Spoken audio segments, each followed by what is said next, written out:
Workbook Lesson 46 in A Course in Miracles workbook. God is the love in which I forgive. God does not forgive because he's never condemned, and there must be condemnation before forgiveness is necessary. So it's not, God doesn't forgive because he doesn't condemn. I mean, God knows that the separation never happened. God knows that we never left God, which is the basis of our guilt and our fear. And so he doesn't need to forgive us because he doesn't condemn us. So, but for us, forgiveness is the great need of this world, but that is because it's a world of illusions, right? And it's an illusion of ourselves, our ego self. That's the illusion. And from that one illusion comes the world and our bodies and all the things that are in it. So those who forgive are thus releasing themselves from illusion, while those who withhold forgiveness are binding themselves to them. As you condemn only yourself, so do you forgive only yourself.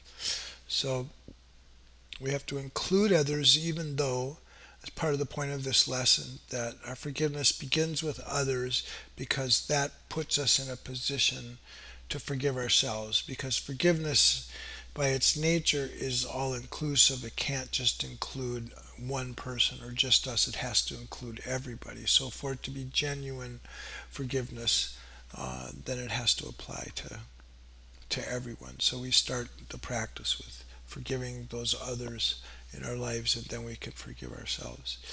Yet although God does not forgive, his love is nevertheless the basis of forgiveness.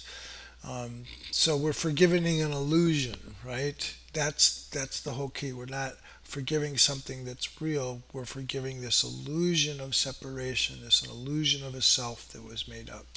So it's the fear from that seeming act of separation that arises, and the guilt that's there. That's why forgiveness is needed. But it's fear condemns and love forgives.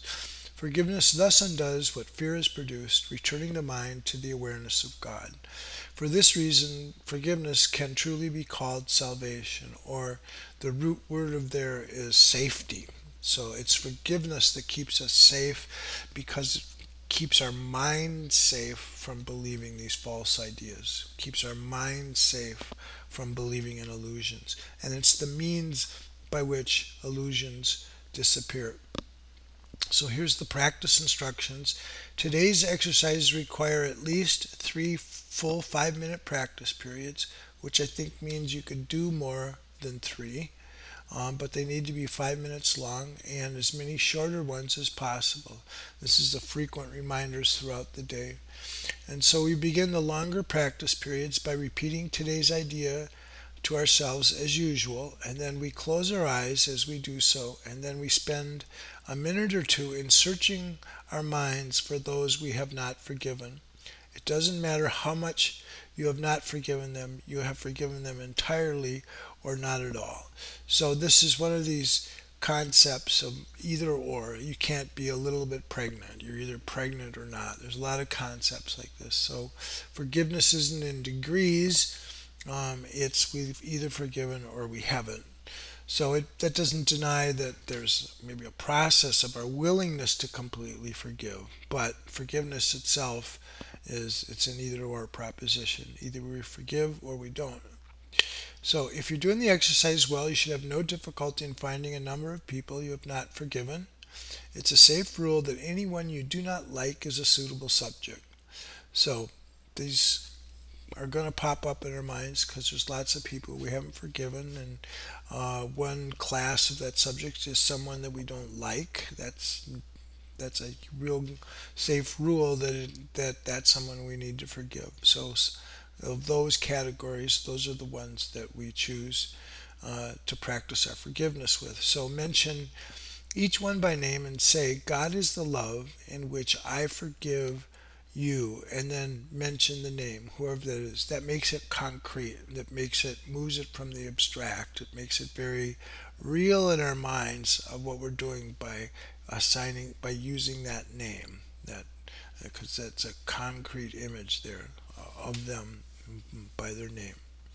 So The purpose of the first phase of today's practice period is to put yourself in a position to forgive yourself. And after you've applied the idea to all those who have come to mind, tell yourself, God is the love in which I forgive myself. Then devote the remaining of the practice period to adding related ideas such as. So these related ideas are the inferences from what else would be true. If it's true that God is the love in which I forgive myself, then what else would be true given that this idea is true? So it's true that God is the love in which I forgive myself. So what else does that imply? So it could imply God is the love in which I love myself. God is the love in which I'm blessed. The form of the application may vary considerably, but the central idea should not be lost. So holding on to the main theme as we're finding these more personal examples inside our own mind that will find resonance with this idea of the day, God is the love in which I forgive. So we want to find those examples in our own mind of these ideas, and we want to get to that part of the mind. So that's what the content of the mind is. So we have these truer ideas about ourselves in our awareness that flow from this one idea, God is the love in which I forgive. Okay, so it could mean also, well, I can't be guilty because I'm a son of God. I've already been forgiven. Because if I've been forgiven by God, God is not held back by time. It's already happened. We're already forgiven. That would be an inference from the idea that God is the love in which I forgive, or no fear is possible. Whatever they are, they're thoughts that go along with this idea they're the thoughts that are true because this idea is true, because this idea is God is the love in which I forgive. So we want to find those inside of our mind, so that's the content of the mind, rather than attack thoughts or fear thoughts. Another example, there's no need to attack because love has forgiven me. The practice period then should end, however, with a repetition of today's idea as originally stated. So we end the practice with God is the love in which I forgive. Okay, so those are the longer practice periods. And now the shorter, more frequent reminders during the day consist of either repeating the idea for the day in its original form, which is God is the love in which I forgive, or in a related form. In other words, we can bring up the ideas that are similar to this idea in theme, like I must be forgiven because God forgave me, or I must be safe because I've been forgiven, whatever that is. So we can choose either one of those, whichever we prefer, whichever has more meaning for us in that moment. So be sure, however, to make more specific applications if they're needed, and they will be needed at any time during the day when you become aware of any kind of negative reaction to anyone, present or not. In that event, tell them silently, God is the love in which I forgive you. So they don't necessarily have to be present either in space or in time. If a memory of some event where there was conflict or stress or a sense of how you were hurt or victimized by that, time isn't an issue. It can be something that happened in the past. It doesn't have to be somebody can be somebody in the present but who's not present to you in space. Doesn't matter. They're all perfect subjects.